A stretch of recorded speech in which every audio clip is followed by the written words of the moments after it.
Hello, everybody. Hi. I'm doing one of these now. Welcome. Welcome to the Nation's Corner on this May 21st. I am Chad from Albany. I'm the guy whose dog is seen more in the video that you just saw going into and than you do me. Yes, that's right. Yeah. More like yes. Feeling the love already. Now you see, we're a little whacked out here today with Deb and I on the East Coast because we're up in the 95 degrees, so we're drained and whacked out of our skulls right now.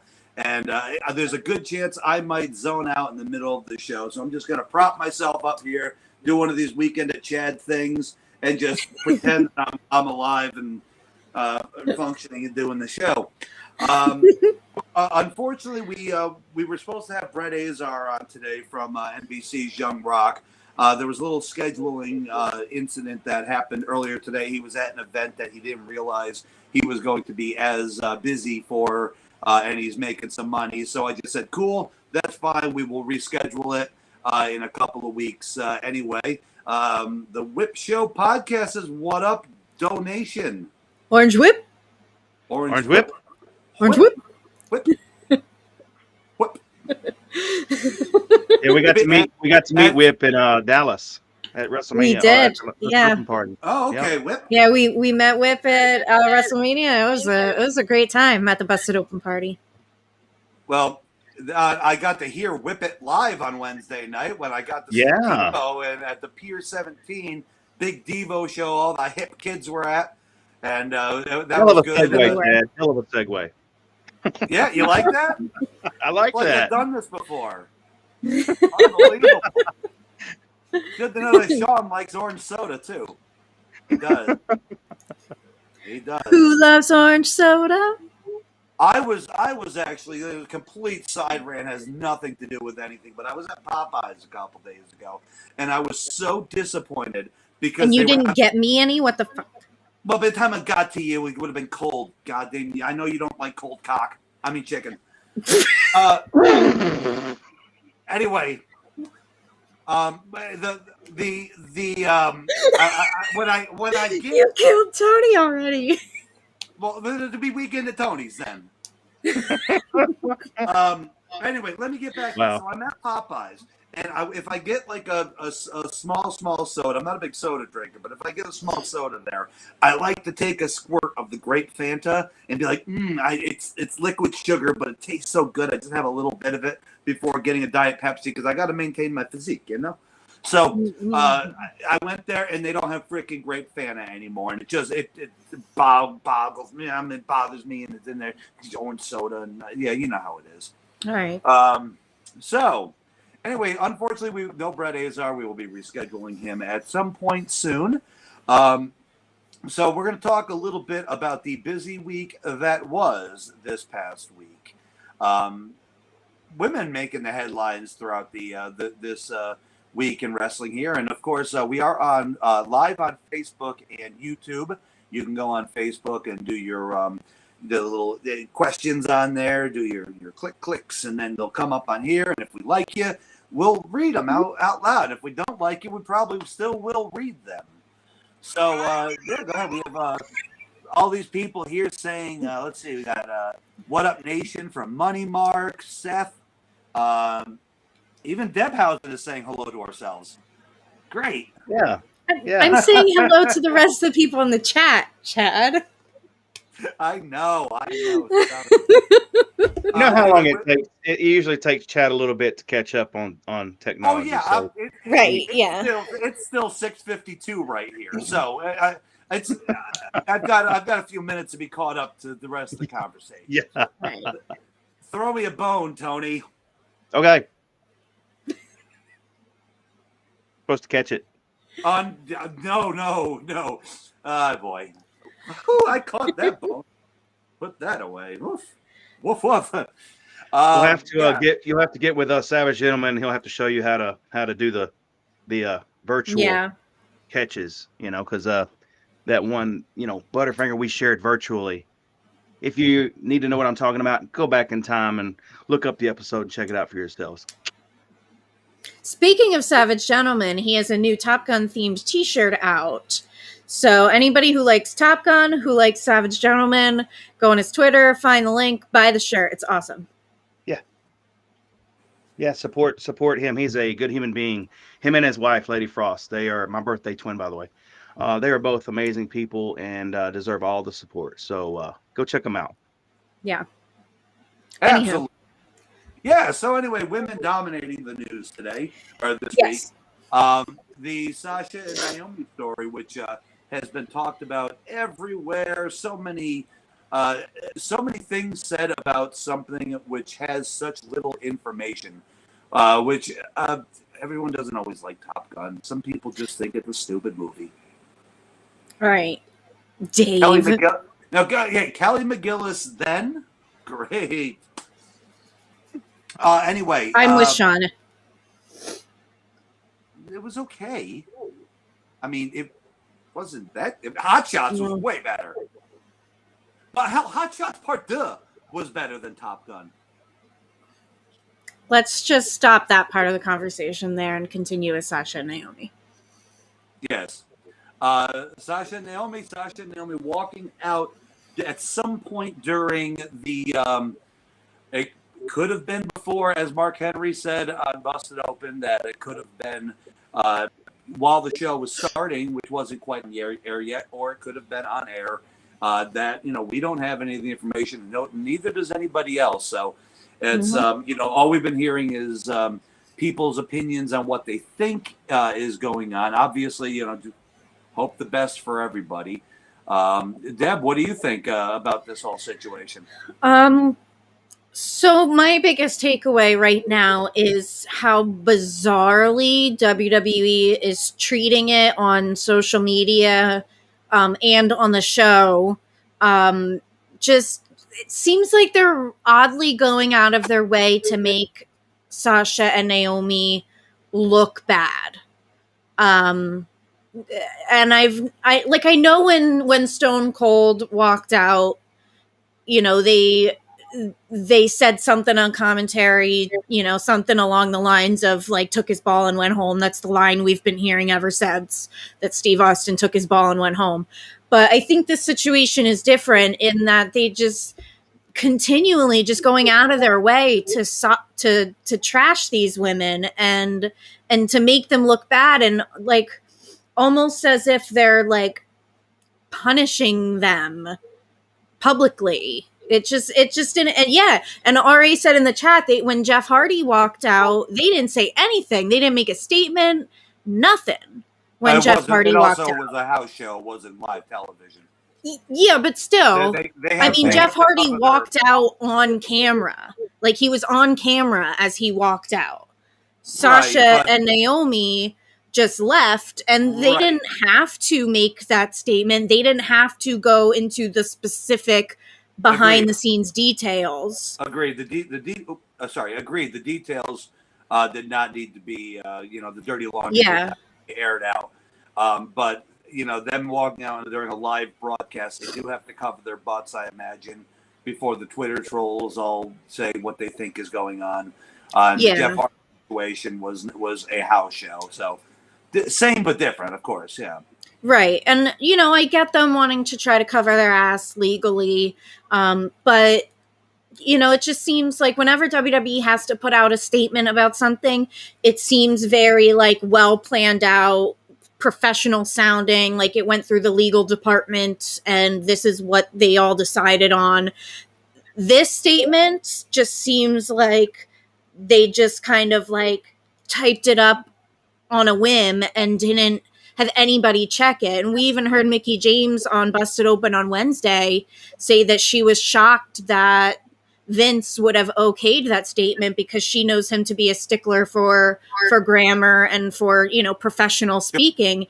And that just did not sound professional at all. And then having Michael Cole on SmackDown last night address it in the way that he did, saying that they were unprofessional and disappointed millions of fans and fellow talent.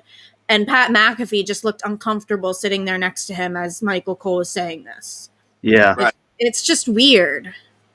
Now, I don't know if, Tony, if you can pop Money Mark's last comment up there again. He said, let's see. Yes, what if this is all a work to get a ratings, a boost. He was probably trying to, pussy! If this is all work trying to get a rating bootsy across the board on all shows, then, this would be really damn well planned out. Now, Seth just posted up on here, Seth Moyer, that there's a lot of credible reports that it is not that. I think credible reports is kind of an oxymoron when it comes to wrestling, because I think the only credible report, I'm just one of those old school guys. If it don't hear it from the source, but Right. I understand there are different, platforms that are saying. Yeah. So, what if it wasn't work? That they would be definitely putting a lot of time and effort into it. Right. We've seen over the years with WWE, especially during the Attitude Era, Bully always says on Busted Open how he wants a little reality in his wrestling, And so what if they are trying to take realistic things that are going on and trying to make an angle out of it or a storyline out of it? We're hearing that it's probably not a work, but the best thing as being wrestling fans is, Money Mark just said it. Time has the answer. Wait and see. Wait, time has the answer? Yeah, somebody needs to get Morris Day on the phone quick. Right. He will let us know. Tom. No. You didn't even get that one. I'm also saying you did a good job on time, but that was the Chambers Brothers. Wrong song. Okay. Morris Day in the time was Prince's band. Other band with on Purple Rain that he had open with them all the time. Sorry, I there was one person out there who got that joke, and for you, I applaud you. Okay. Cool. Call Hootie. Hootie. Time. Yeah. So I think you punish me. The Whip Show podcast, Jungle Love, very good. Jungle Love. Yeah. That's one of their big hits. The Yeah. Jungle Love. Oh we. Yeah. Anyway. We just Wow. I need that sound, that Price is Right sound effect.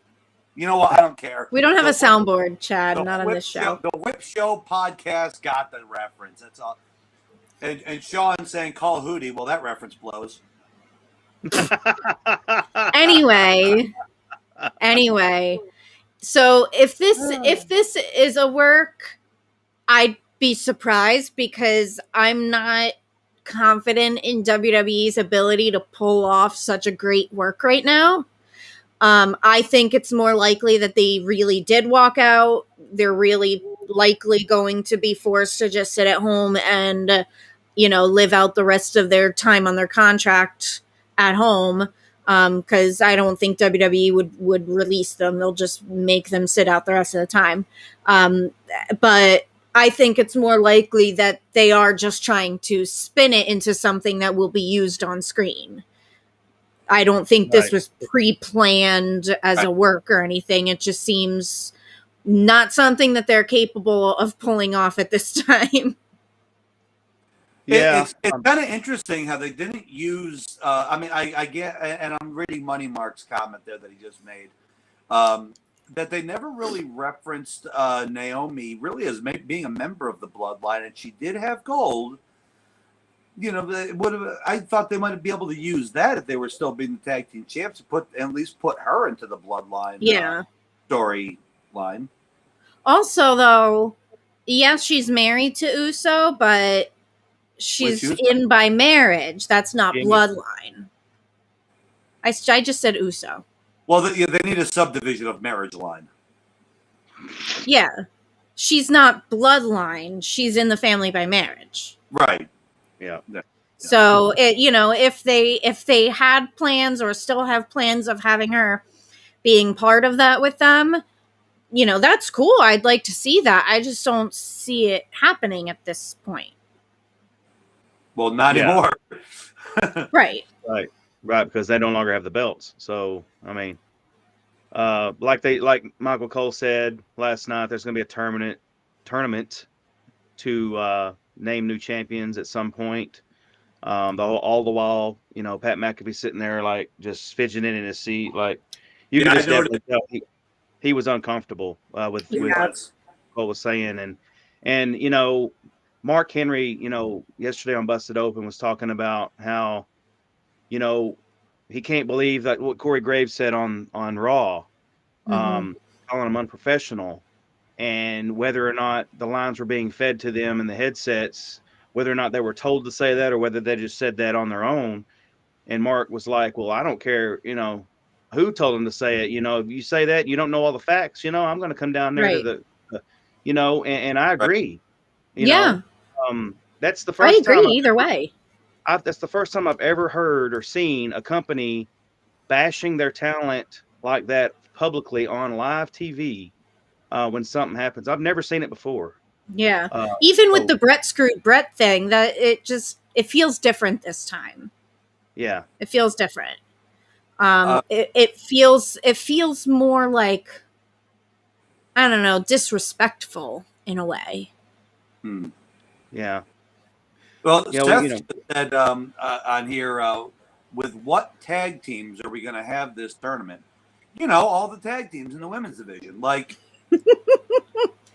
I, and that's another thing is and they had the tag belts, but they were literally the only tag team in the women's division. Every other tag team they went up against was just two ladies who were put together just for that night. mm-hmm. yeah. I mean, Rhea Ripley and Liv Morgan didn't last very long. They broke up just a few weeks ago. Yeah. And So I same don't know. with Rhea and Nikki Ash. yeah, Yeah. yeah. But no, he's right. I mean, who do we have?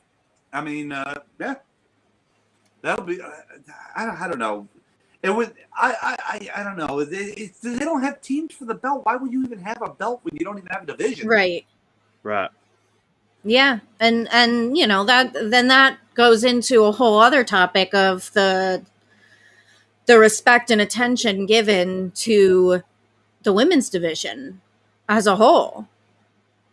Yeah. We've seen women's wrestling be, it's come a long way in the past few years. And on the indie scene and the smaller companies, women's wrestling is featured highly. And look at Impact. They have such a good women's division. Every indie show you go to, every, GCW, everything, the women's matches in the women's division are highly featured. And yet in WWE, and we'll get to AEW, it's just still on the back burner. Like it's an afterthought. Hmm. Yeah.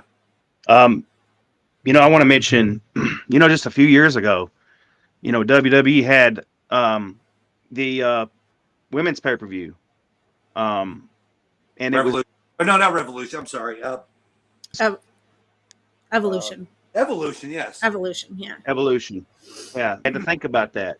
It's been Right. so long ago, and it's been so much stuff happen, and women are not even viewed the same as they were back when that pay-per-view aired. The women's division in the WWE was top notch. I mean, you had, it was top notch talent there. Yeah. And the women were featured very, very professionally and the way they should be. And then after Evolution, it's like the women just went, the women's division went straight downhill. WWE's portraying, not the women's fault, but it's just the way WWE is portraying it. And I don't get it. And then you had NWA do Empower, Mickey James put on that pay-per-view, and then it's like when that pay-per-view happened, people didn't even talk about Evolution anymore. It's like it was Empower. It was all Empower. But, Evolution is what started it. So, Right. And then, of course, you have Mission Pro, the all-women's, wrestling company in Texas, owned by Thunder and Brian.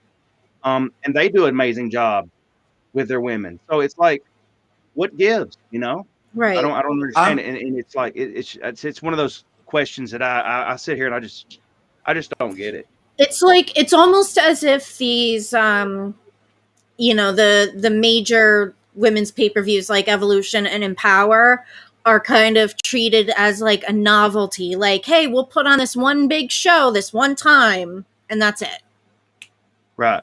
It's like a novelty. I'm curious if they're going to bring in any of the ladies from NXT right now to maybe create a couple of new tag teams in the tournament to, fluff up the roster a little bit and actually make a couple of proper women's tag teams. I don't see. Oh, I don't think that'll be a great idea because particularly their women's division is not that great. I mean, their men's is good, but the women's division in NXT needs to be beefed up a little bit and worked on a little bit, but it'll happen. They've got the best trainers on the planet there. It'll happen. Well, yeah, the NXT is, it's been kind of point blank told to us now that NXT 2.0 is developmental. These are the new trainees coming in. And, that's great. They obviously need to have a constant stream of new trainees coming in, and they've got the best coaches at the Performance Center. But, those people are not ready to be put on Raw or SmackDown or pay-per-views yet. They're just not. Right. And frankly, I don't think they're ready to be on primetime TV either. I don't think NXT should be on primetime TV anymore when it's mostly people that are still very fresh. I'm going to need your help mathing on this one, okay? So, all right, Steiner math, let's go. Yes. I don't see them doing a 4-team bracket where winners of this team goes against winners of the team and then the winners. They probably are going to do one besides that. So that would be 1, 2, 3, 4, 5, 6, 7, 8, 16 teams. Am I right? 16, which would be yes. 42 women. 7, 8, 9, 10. Oh, sorry. 11, my mind 12. But you know what, Tony? Remember, 3 is the magic number. Yeah. But do they have 32 women just that they can use for the tag team division? No, they had to bring in a crap ton of veterans and stuff to fill the Women's Royal Rumble. In NXT, they might actually bring people up. So, yeah. But again, they're not ready. They're not ready to be featured like that.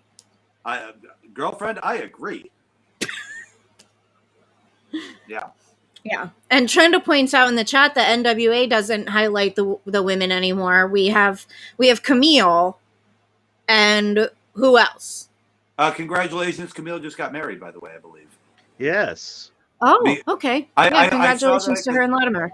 I'm one of the ones who manage the Facebook page, and somebody just sent a post that I allowed that said I was DJing his and what was her husband's name? She's dating, or she was Tom Latimer. Yes, and he was the DJ for their wedding, and he's on the Facebook page, and he showed a picture. So if you go to our Busted Open Facebook group there, so the picture of the DJ with Camille and his Tom name Latimer. Again. Yeah, you could see that there. Nice, but yeah, I mean NWA has Camille, and what other women do they have on their women's division without Neil, having to the audience. Bring in people like, Chelsea Green has appeared on NWA a lot recently, but she's not assigned NWA talent. She just makes guest appearances. Right. So they don't have a women's division. They just have Camille. What if Stephanie comes back and to be in a tag team with like one of her little kids, one of her little daughters? The McWomen. Oh my God. The McWomen. It's always amazing when Chad pops himself. It's always amazing. Oh my God, that would be great. Stephanie, and how old's her daughter? Like 12? The oldest is, I think, 13 or 14. Oh, I have no idea. Stephanie, the 14-year-old, winning the tag titles as the McWomen. But Grimace comes out at the end and celebrates with them. Hey guys, I'm not on drugs. I promise you. I promise you. This is I am like I don't know, a degree or two away from a heat stroke right now. So I'm just like it's like that stage of sleep, like REM stage of sleep. I'm at there but functioning. That's you in the corner. Oh boy. So That's me in the spotlight thinking of the women. any Next week, yeah, we'll be back. the lack of women's division in both of the major companies is just very disappointing, I'd say. Just incredibly disappointing, considering that women's wrestling is so popular everywhere else. And, you know, the ladies that are in WWE are definitely some of the most talented women's wrestlers out there. It's just disappointing that they're not being featured the way they should be, and as a whole division. Well, at least AEW has the Owen Hart tournament going on for the men and the women, and it's actually been pretty good competition within that tournament for the women.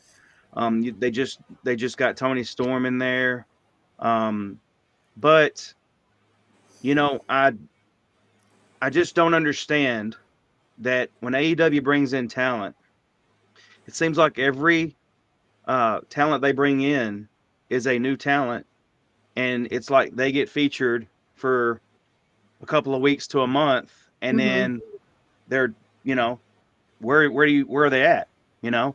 Right. And all the while, you know, Thunder, which, you know, me and Front Row were there live and watched her win the title back in March. Shout out to Front Row. And ever since she won the title, which was an amazing moment to see that live, she's had one match against Nyla Rose on the Battle of the Belts, and she's been basically what Deb said earlier, basically 11 minutes of TV time since, and I mean on Dynamite and Rampage, since she won the title, and that is unacceptable in my opinion. Very. You have your women's champion who is breaking down barriers. Let me say that again. Breaking down barriers for women all over the place, and is a role model for little girls all over the world. To you know, her story, if you haven't heard her story, you know, she was on Busted Open back around the time back in March before she won the title. Go back and listen to that episode, that interview that they did with her on her story. She's got an amazing the problem story. is she needs to be given the time to tell that story on AEW television, not just on Busted Open. Right. And for whatever reason, Tony Khan does not see the value in doing that. I don't understand. Of course, I don't know. This is just opinion here. I'm not backstage. I don't know Tony Khan. I don't know anybody backstage at AEW that's pulling the strings on making this stuff happen, but it needs to happen because your champion is money, and you're just delegating her to backstage segments and coming out on AEW Dynamite and getting hit with her own title, and they're making not her even look getting silly. to say a word. They're making her look silly. And They're making her look very, very weak as the champion, and it's just not right. It's not right at all.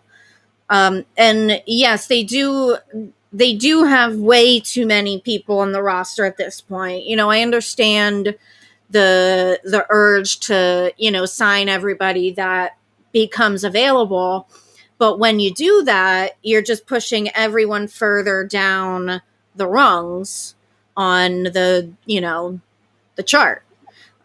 So, you know, people who were first string like 5 months ago are now fourth string, because everybody new that comes in is being just placed at the top and pushing everybody else down the list. it's just astounding. Like, you go on, I think it was on their website, on their roster list, they have like 170 some people listed on their roster page, which is absolutely insane. And it's just, it's disappointing because, you know, you guys all know, I'm a huge AEW fan. You know, AEW has made me be more of a wrestling fan.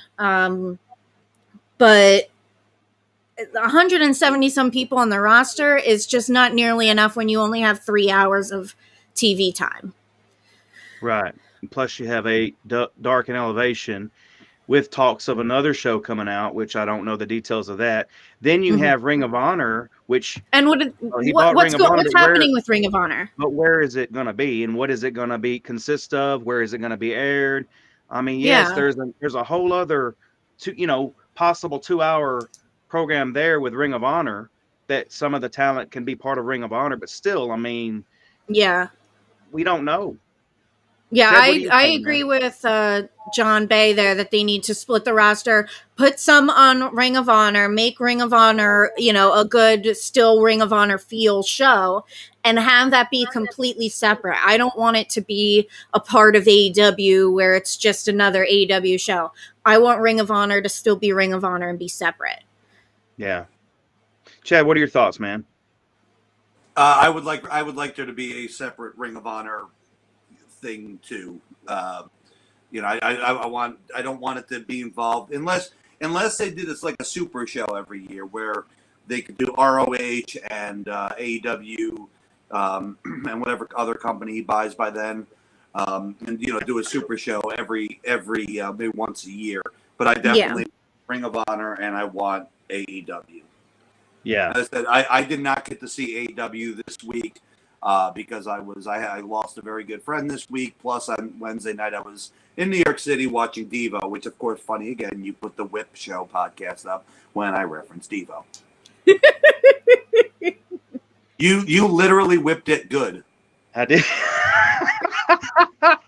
Dum dum dum dum dum. Wow. Yeah. I cracked that whip, man. I cracked that whip.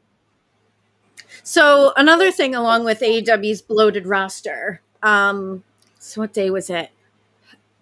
Thursday. I was watching Sledge's Twitch and we were bullshitting about AEW because he hadn't seen Dynamite from the night before, so he went back and watched some moments while streaming on Twitch. And we were bullshitting, and he decided to go and look up the roster on their website and literally pick off who can stay and who can go. And just based on okay, they're not doing anything, they're not making money for the company, because they're not an attraction right now, they can go. We slimmed down the roster by half. Just by literally going through the roster alphabetically and saying, all right, that person can stay, that person can go, that person can stay, that person can go. And figuring out who can stay and who can go, that's a real clash of ideas. Bingo. I like that reference. Front row's like, he can go. It was a good first and last show. That was good.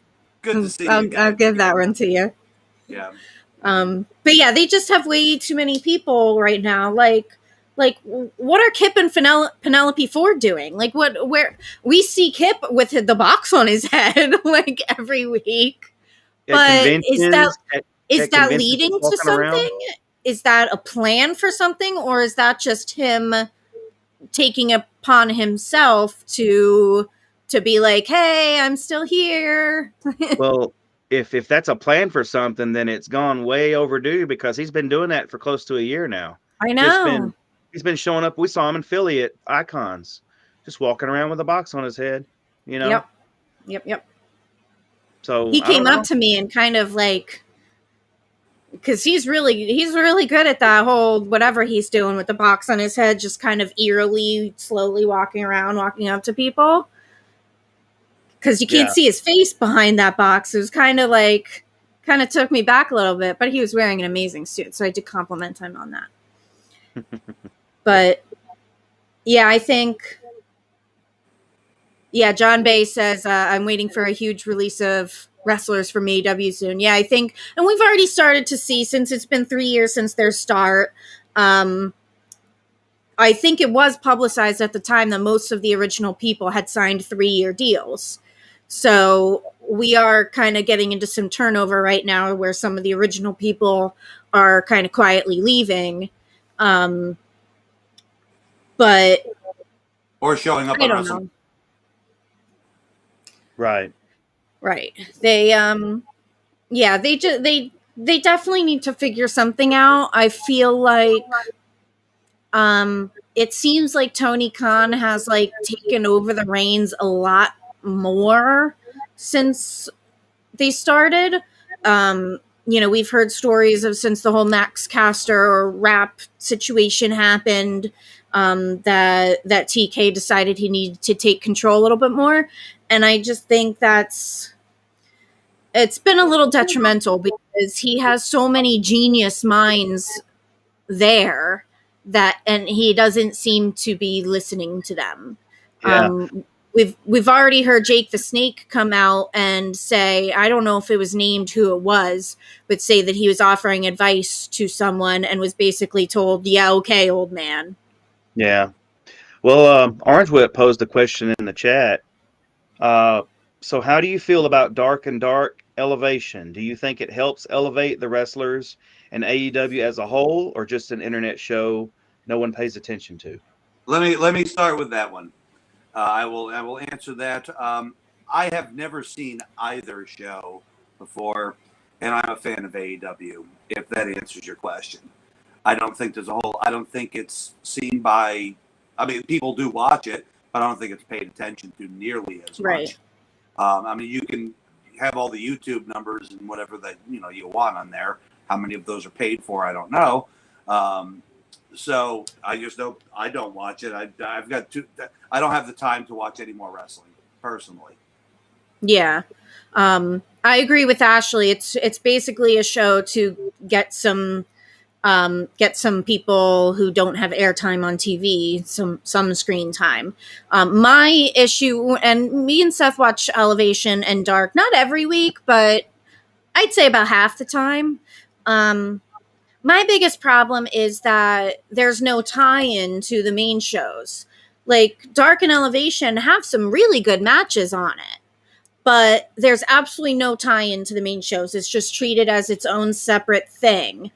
It would be nice if they did incorporate some storyline in there, make it worth watching for the AEW fans, other than just, some decent matches because they're talented wrestlers.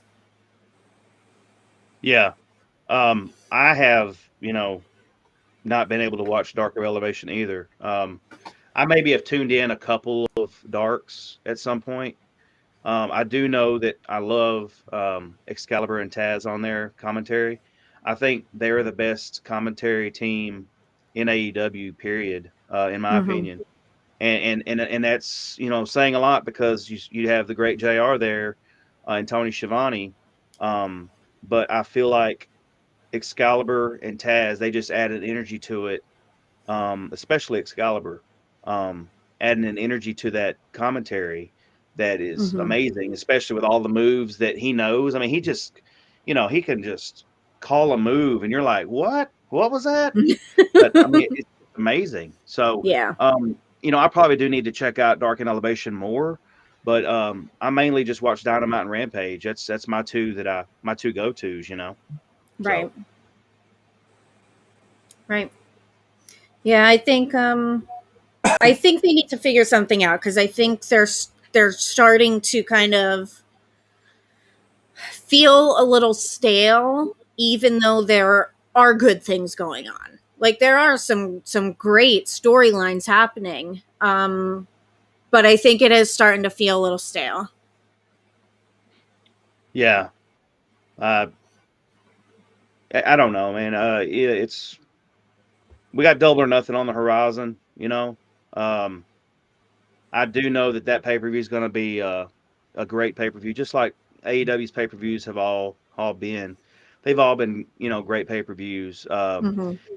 They all have an energy to them. There are some matches I'm looking forward to on Double or Nothing. I'm looking forward to the of course, I'm looking forward to Thunder and Serena Deeb, even though the story is it's not really, it hadn't really grabbed me, but the fact that it's Serena Deeb and Thunder, and we know what they can do in the ring, so that's enough to promote the match itself. Yeah. Lead up to it's kind of, I don't know what's going on there, but and then the newly added match, the Jericho Appreciation Society versus the BCC, whatever it's going to be called, the stadium. They started to name it the Stadium Stampede, but then Mox came in and said Anarchy in the Arena. So whatever, Mox said, I ain't doing that shit. yeah, whatever it's going to be called, it's going to be great. So Yeah. I'm on board for that. And also, here's a segue for you. The Wardlow versus MJF match. I know where you're going. Yeah. We've been seeing the buildup with Wardlow getting the Goldberg treatment, coming out in handcuffs with security, and he's getting the Wardlow chants from the crowd, like similar to Goldberg. And Wardlow is getting major over. He was already over anyway, but he's just getting more and more over every single time he comes out. And the strap match, or the strap 10 lashes from MJF this past week on Dynamite. Insane. It was insane because he was no-selling pretty much 90% of them. He sold that last one. That last one looked pretty rough because it hit him kind of over the shoulder onto the chest a little bit. But he was no-selling all those lashes, and we've seen that before. And in fact, it almost looked kind of a mirror image of what happened with Cody when Cody had the 10 lashes, except that Cody sold every single one of them. It was similar. It wasn't exactly the same, but there were some moments where, especially with the nut shot at the end, that happened in the Cody lashes. So it's like, and I just feel like that whole thing was rushed through. And I don't know if it was because of time management, of things going over or whatever. I don't know. We're just fans here, but I don't know. But it just seemed like they put the accelerator down and went through that segment really, really quick. Yeah, I do feel like they're a good chunk of the show on Wednesday felt rushed. I don't know if some other segment went over, but yeah, it did feel kind of rushed. Shout out to Gabby, by the way, for having the foresight to know that Wardlow was going to be a star. Gabby was the first one that said, keep an eye on this guy. Yeah. And he is a star, and I just can't wait till he gets his hands on MJF. That's going to be the ultimate payoff whenever he finally gets his hands on MJF and they have their match. Yeah. You know what I can't wait for? What? I can't wait for June 25th when Wardlow is going to be in Lafayette, New Jersey at Pandora's Box, and you can have an opportunity to meet him there. He doesn't do a whole lot of those meet and greets. And again, you can see him there in New Jersey on June 25th. Dave and I went to Pandora's Box end of last year, and it is just the cool store. There's just aisles and aisles of like 70s and 80s and 90s toys, loose action figures that you can buy, Funko Pops, and even a section of records. We were looking through records there too. So it's a cool Pieces store. Of vinyl? I can't. I'm so like my allergies are kicking and I can't do my Baba Booey. But I have 9 pieces of. I was gonna get 9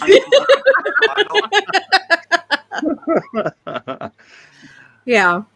Also, we were watching Danhausen's vlog a couple hours ago, and Danhausen had just gone to Pandora's Box too. He showed that on his vlog. So yeah, it looks like a great store.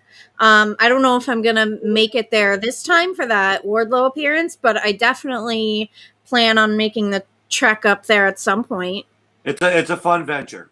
It's a fun venture. And Bobby Petito just came in here, just saying hello. So a What's friendly up, man? hello to Bobby Petito. I don't know if I've ever met you, but if so, then hello. It's good to have you. Good questions Well, in here. talk about fun ventures. Seth We had a Moyer fun needs to go venture. there. He says. Huh? Seth Moyer says he needs to go there to Yeah. to Pandora's box. Pandora's box. So Yeah. if you maybe Deb, maybe you and him can meet up at some point. And, I hear Yeah, you're not looking. like we live together or anything. No, nothing at all. We'll talk about fun ventures. We had a fun venture last weekend in Baltimore, Maryland. We Yes, did? we did. You were there in spirit, Chad. You were talked about very plentiful about wishing you were there. But Right. we celebrated Chris's. Seriously, we did. By we did. who? All of us. Yeah. Even Ashley. I didn't say anything about Ashley. We got together to celebrate Chris's 40th birthday. Yes, shout out to Chris, shout Big out to 40. Happy Who? birthday, beep boop. But yeah, we Wendy, had to our you. normal hangout at the Fairfield Inn Hotel. On the patio, we had our normal hangout at the Green Turtle. Normal hangout at Jimmy's. We had a very special guest join us. Dave LaGreca joined us for supper there, dinner, whatever, however you want to say it. Dinner. So we had a nice turnout there Crab for cakes Chris's and birthday. whores. And we got to have a great night at Jimmy's, and we were getting up to leave, and we were saying bye to Dave because he had to go back to his hotel. And Britt Baker walks in and sits at a table right behind us, and she was sitting down as we were getting up. So they saw each other, and of course, Dave goes over to talk to Britt, and then we're getting ready to take a group picture, and Britt just decides to, bow out and sit down. And Chris was like, "You can get in the picture too, Britt." And she was like, "Well, I didn't want to impose." And Chris was like, "Get in the picture." So we all took a group picture, and it was a really, really cool moment. And then we had Celeb Fest the next day, where Thunder was there, and along with Dave, and Gabby showed up also. But it was an amazing turnout. Steve brought in the Jason Dixon clock. He made a freaking clock. A clock, and he opened it up and put the Sirius XM logo in the middle, and put Jason Dixon's picture on all the hands. And we walked up and gave it to Dave, and it was just amazing. The way he popped when he saw that clock. Mm-hmm. And if any of you haven't seen it, I believe Dave posted a picture of it on Twitter. yeah, It's just amazing. The moment Steve pulled it out of the bag and showed me, I was like, "You're a freaking genius." Steve is a genius. yeah, Steve's awesome. So we of course we walked around the place. We didn't really, there were plenty of wrestlers there, but we, either we've met them before or we just in passing said hello to them or whatever. But we had to go to Thunder's table, had to go to AJ Moore's table and see what he had, his new editions of his drawings and stuff, which were amazing. Yes. Hold on. Let me grab it. Yeah. We're live, buddy. I know. Anyway, so then we go back to Dave, and Dave's just having an amazing time as usual. And anytime he's at a convention, Dave is having a great time. So there's This a is my new Danhausen picture from AJ. Moore. Yeah, That's a cool one. It's really cool, yes. And he also has a new Dark Order picture that I'm definitely going to be getting. And I have to rearrange my wall back here to fit them all in. nice.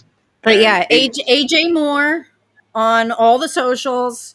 Look him up. He's an extremely talented artist and really cool dude. And if you're going to artist Rhode Island AJ Comic Moore. Con this year, he will be at Rhode Island Comic Con. He's there pretty much every year. I'm a regular there. Dude's I saw everywhere. him. I think at this point there's 5 of him.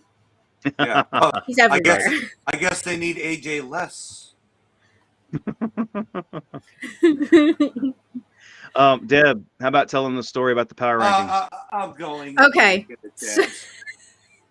So we were ready to leave the Baltimore Celeb Fest to go and have lunch at the lovely Green Turtle.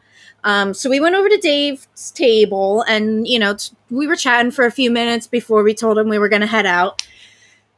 Dave grabbed one of his 8x10s on the table, flipped it over, and said, all right, guys, Paul keeps texting me about the power rankings. I got to get them done. Will you help me with the power rankings? And he wrote on the back of his 8x10, 1, 2, 3, 4, 5. And he goes, all right, what should I put down for the power rankings, guys? And he's like looking at us. And so we started brainstorming, basically giving him like the rundown. I will say Juice Robinson, his number one, was Dave's idea.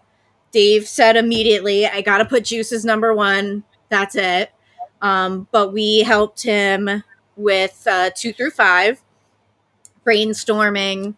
And we really thought that Bully was going to kill him. We literally threw this together in 2 minutes. We thought that Bully was going to kill him for it.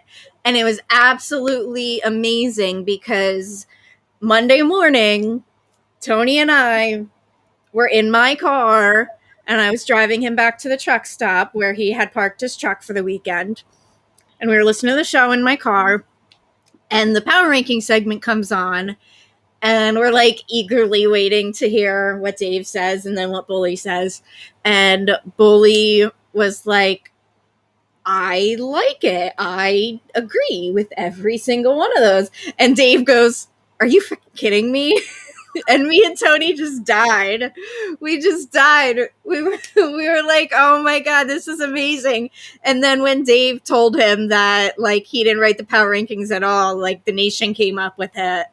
And it was me and Tony, both Stephen Wyan and Stephen PA, Ashley and Chris. Is that it? That was it. Yeah, and John. Yeah. And John. Yeah, John from South Jersey. Yeah, we literally made Dave's power rankings for him, except for the number one, and Bully liked it. So, apparently that's our job from now on.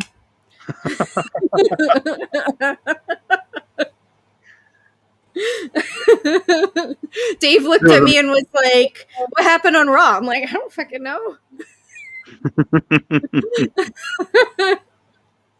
Yeah. It was good. We were convinced that you were with Dave. Of course, you've been known to. What is this wee bullshit? You. Okay, me. Chad's been known to pull our leg, especially very creatively. One day we were in Philly at Icons, and he happened to find an image of the ECW arena on Google Images, which just so happened to be the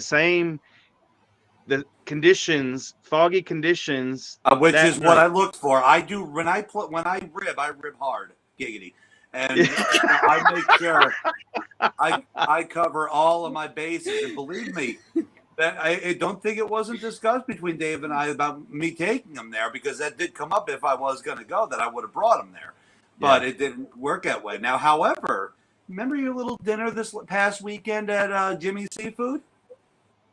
Remember that? You remember in the back, when that room that you were in, if you look to your left and to the angle, there was a guy in the corner sitting by himself wearing Groucho Marx funny nose and glasses. You did not at once wonder who that was.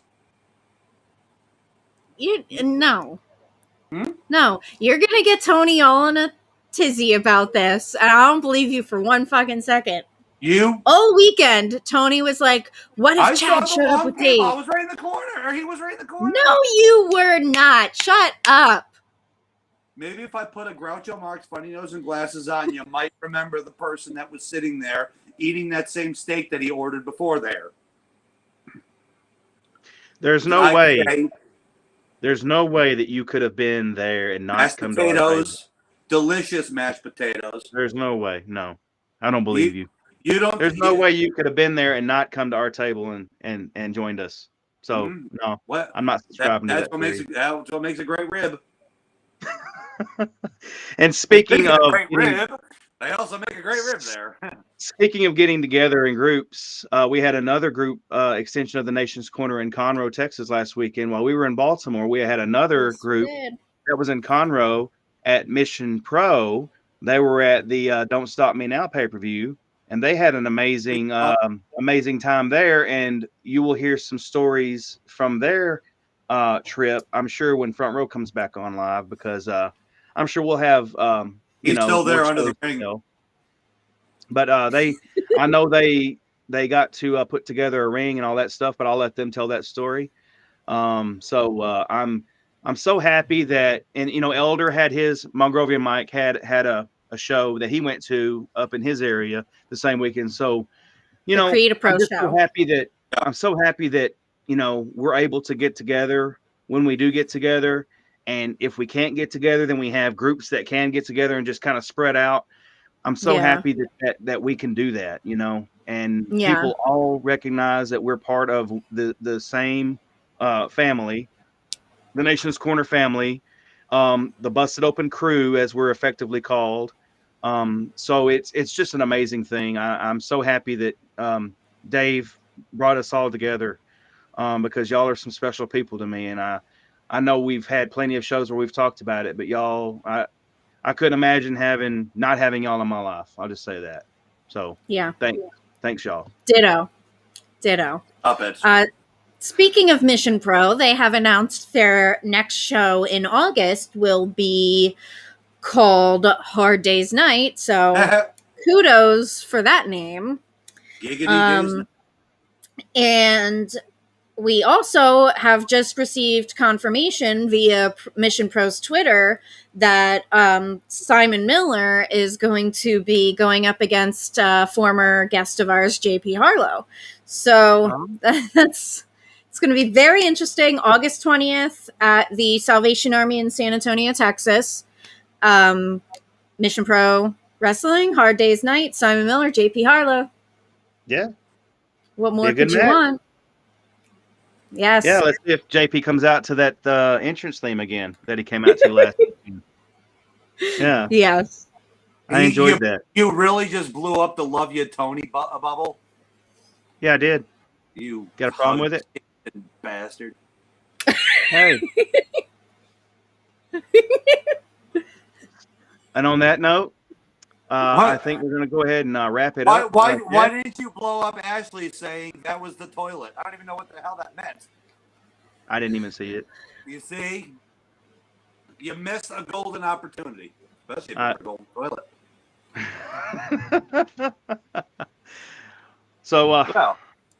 Anyway, are we going to wind down here? Is that what you're going? I feel like we can. I want to be the one to say, I just sat here and did jack shit here this entire time. So I want to be the one to say, on behalf of the Nation's Corner, I want to thank Debhausen for doing a great job here this weekend. And that's it. Thank you, guys. No, just kidding. I want to thank Tony as well. You can find us on our socials that were underneath our names. You can find me at Chad from Albany, but I'm not going to respond. And that's very truthful. It's true. I probably won't. I'm never on any social media. That's my other side. Yeah, there you go. There you go. Hold on, wait. Debs is over. Debs is over. Chadwick, to your right. Right. Yes. There you go. Yeah. So that's my name. You can find me at Chad from Albany on the socials. Go ahead and tag me all you like. Send me messages. Send me Mimi gifts, and all that. And at some point, someone will let me know that you messaged me. Yeah. Right. Yeah. You can find me at Tony Justice AJFA and all you Metallica fans out there. You know what that means. So, and you can also find Tony at the phone number 71. Oh, never mind. Good Lord. Where? You can find him at any random TA across the country. Yeah. Well, that'll do it for us, guys. I appreciate y'all joining us. Oh, and again, keep posted that we'll let you know when Brett Avazar comes back on.